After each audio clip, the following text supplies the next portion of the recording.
కిరణ్ వ్యవహారం మనందరికీ తెలిసిందే. సో, ఆ మాటల్ని ఎవరు కూడా సమర్థించలేదండి.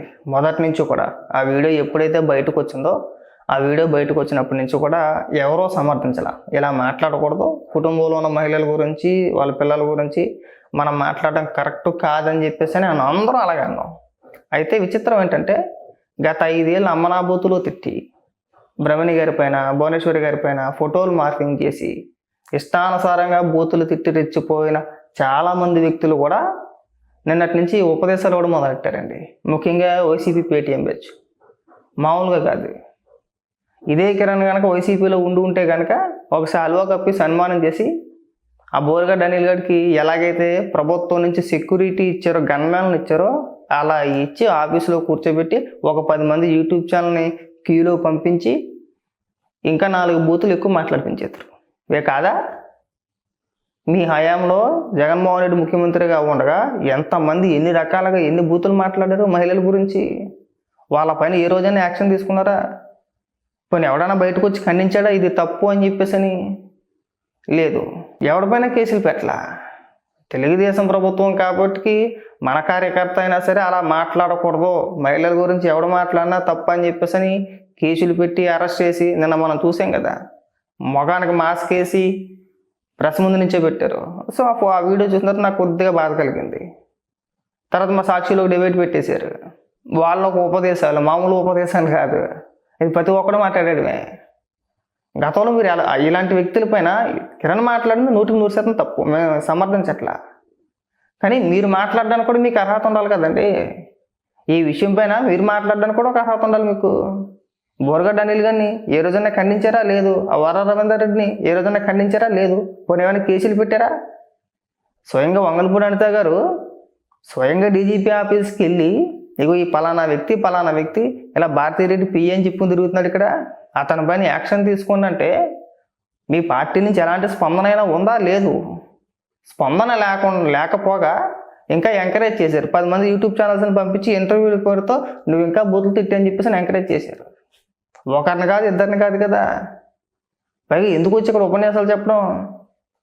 మీరు ఏ రోజు కూడా ఖండించలేదు కదా. పైగా మంత్రుల చేత ఖండించకపోగా కార్యకర్తలంటే పక్కన పెట్టండిలే. ఈ బోరుగడ్డి గడు, ఇప్పాల రవీందర్ రెడ్డి, లేదంటే వర్ర రవీందర్ రెడ్డి, వీళ్ళందరినీ పక్కన పెట్టేస్తే ఎమ్మెల్యేలు మంత్రుల చేత బూతులు తిట్టించిన వ్యక్తులు వల్లభనేని వంశీ మాట్లాడినప్పుడు ఎక్కడ పోయారా మీరు? అంత నాకు అర్థం కావట్లా. ఎవడో ఖండించలేదే. ఇవాళ చెప్పిన ఉపన్యాసాలు కూడా ఎవడో చెప్పలేదే. అంటే అవకాశం దొరికింది కదా, ఇంక మనం ఎక్కేద్దాంలే, ఛాన్స్ దొరికిందని చెప్పేసాను. సరే, మనం ఖండించడానికైనా సరే మనకి ఒక ఇది ఉండాలండి.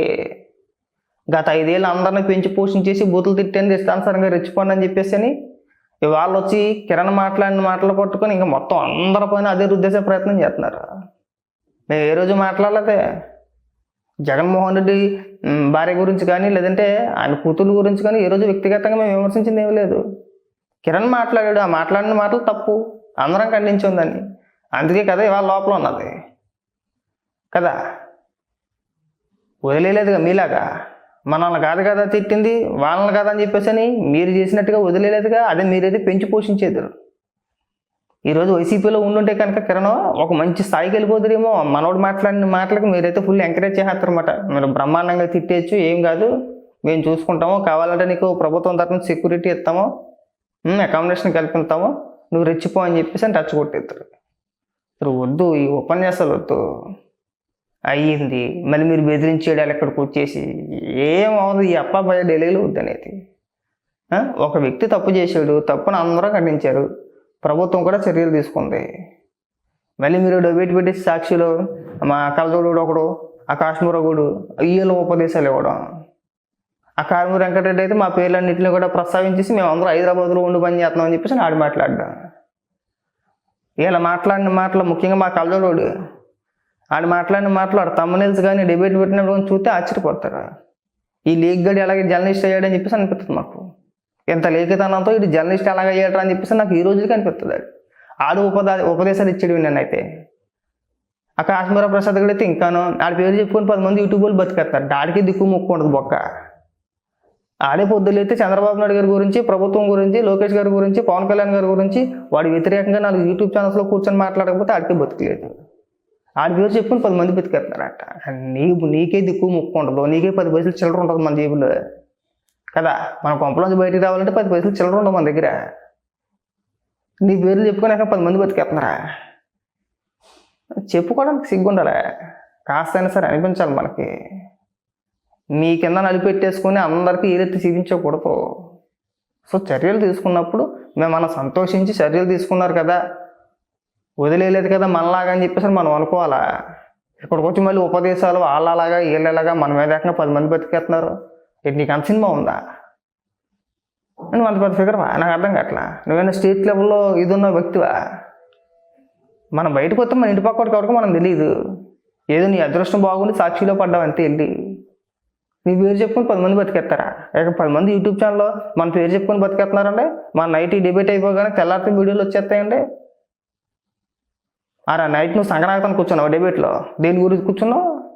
ప్రభుత్వం గురించి మాట్లాడడానికైనా, చంద్రబాబు నాయుడు గారిని విమర్శించడానికైనా? నీకు తెల్లారైతే చంద్రబాబు నాయుడు గారిని లోకేష్ గారిని విమర్శించకపోతే నీకు తెల్లారదాయే.